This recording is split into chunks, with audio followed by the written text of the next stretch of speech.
श्री शिवाय नमस्तुभ्यम महाराज। आप सभी लोग जानते हैं कि इस बार साल का सबसे लंबा चंद्र ग्रहण लगने जा रहा है और ये चंद्र ग्रहण होली के दिन ही लग रहा है। इस वजह से होली को लेकर भी लोगों के मन में ये असमंजस की स्थिति है कि होली किस दिन मनाई जाएगी और होली का दहन किस दिन होगा।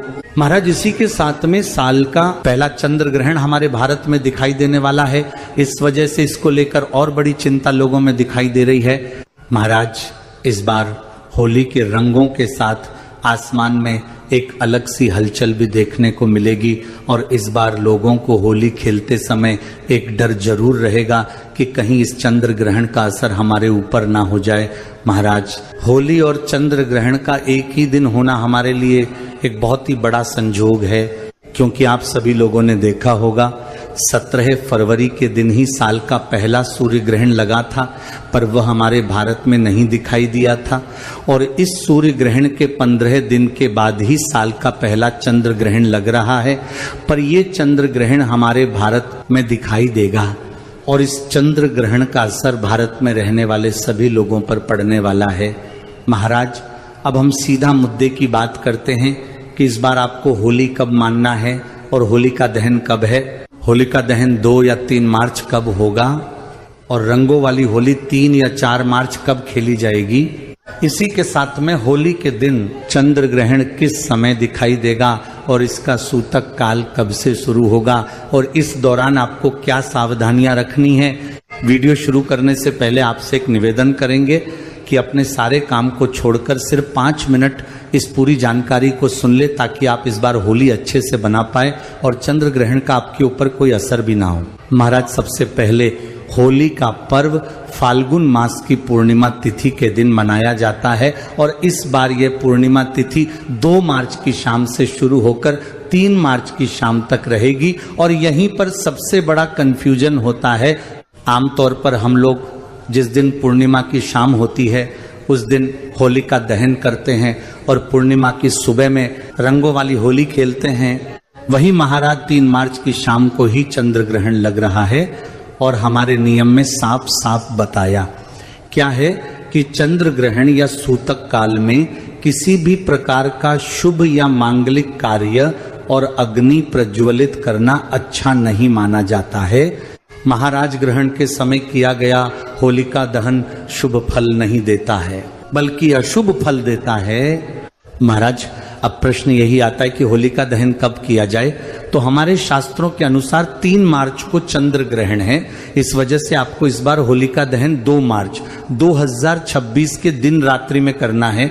पर 2 मार्च को भी होलिका दहन में एक बहुत बड़ी बाधा है और वह बाधा है भद्रा काल, क्योंकि 2 मार्च को शाम होते ही भद्रा लग जाएगी और भद्रा काल वही समय होता है जो समय किसी भी शुभ या मांगलिक कार्य के लिए अच्छा नहीं माना जाता है।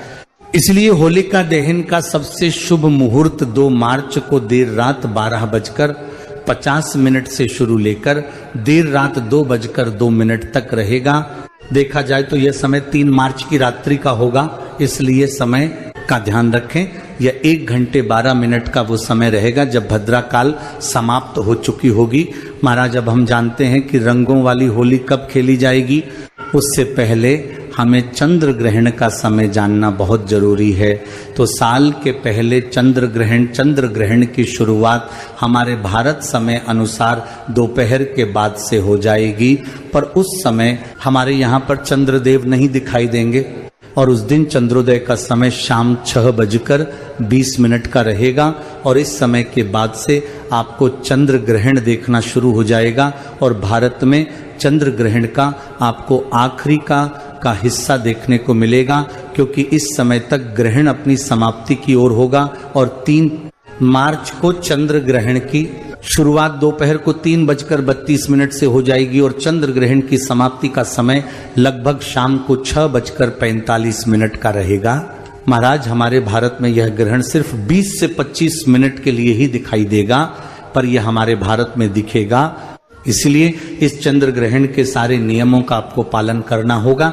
महाराज, चंद्र ग्रहण का सूतक काल हमेशा 9 घंटे पहले से शुरू हो जाता है और इस हिसाब से साल के पहले चंद्र ग्रहण का सूतक 3 मार्च 2026 को सुबह 9:39 पर ही शुरू हो जाएगा और सूतक काल की समाप्ति ग्रहण की समाप्ति के साथ ही में होगी, यानी कि शाम 6:45 पर ग्रहण भी समाप्त होगा और सूतक भी समाप्त होगा। महाराज सूतक काल में भी सारे शुभ और मांगलिक कार्य करना वर्जित होते हैं, इसमें पूजा पाठ नहीं करना है और भोजन न बनना है और न खाना है।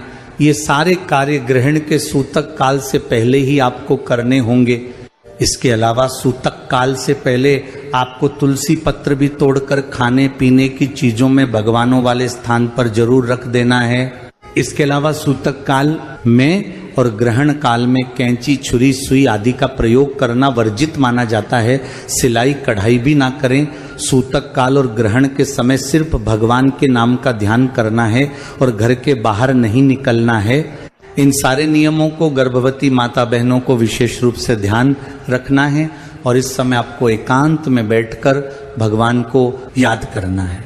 और सूतक से पहले ही गर्भवती माता बहनें अपने पेट पर गेरू का लेप लगा ले या गाय के गोबर का लेप भी आप लगा सकती हैं और चंदन के 3 लाइन भी खींच सकती है। इससे ग्रहण का कोई प्रभाव आपके बच्चे पर नहीं होता है। महाराज, अब हम आपको बताते हैं कि इस बार रंगों वाली होली कब खेली जाएगी। वैसे होलिका दहन की अगली सुबह हम हर साल रंगों वाली होली खेलते हैं। इस बार हमने 2 मार्च की मध्य रात्रि में होलिका दहन किया, तो उस हिसाब से 3 मार्च को हमें होली खेलनी चाहिए। लेकिन यहाँ पर 3 मार्च को सुबह से ही सूतक शुरू हो जाएगा और शाम को ग्रहण लगेगा। इसीलिए इस दिन हमारे शास्त्र होली का पर्व मनाने की मनाही कर रहे हैं, क्योंकि ग्रहण के दौरान शांत मन रखना चाहिए और भगवान का नाम जाप करना चाहिए। महाराज, इसलिए इस बार रंगों वाली होली 3 मार्च को नहीं बल्कि 4 मार्च 2026 बुधवार के दिन खेली जाएगी। इस दिन ग्रहण भी समाप्त हो चुका होगा और पूर्णिमा तिथि भी समाप्त हो चुकी होगी और चैत्र महीने की शुरुआत हो चुकी होगी। इसलिए इस बार पूरे भारत में 4 मार्च को ही रंगों वाली होली खेली जाएगी। महाराज, अब हम जानते हैं कि ये चंद्र ग्रहण कहाँ कहाँ दिखाई देगा। ये चंद्र ग्रहण मुख्य रूप से एशिया, ऑस्ट्रेलिया, अमेरिका और प्रशांत महासागर के क्षेत्र में दिखाई देगा। ज्योतिष के अनुसार यह चंद्र ग्रहण सिंह राशि और पूर्व फाल्गुनी नक्षत्र में लग रहा, यानी कि जिन लोगों की सिंह राशि है उन्हें इस ग्रहण के दौरान थोड़ा संभल कर रहना होगा। महाराज, अब 3 मार्च को जैसे ही चंद्र ग्रहण की समाप्ति होगी तो उसके बाद आपको कुछ नियमों का पालन जरूर करना है। जैसे सबसे पहले गंगा जल मिले जल से स्नान करना है और अपने पूरे घर में गंगा जल छिड़कना है। घर में नमक का पोछा लगाए और जो कपड़े पहने हैं उन्हें दोबारा ना पहने।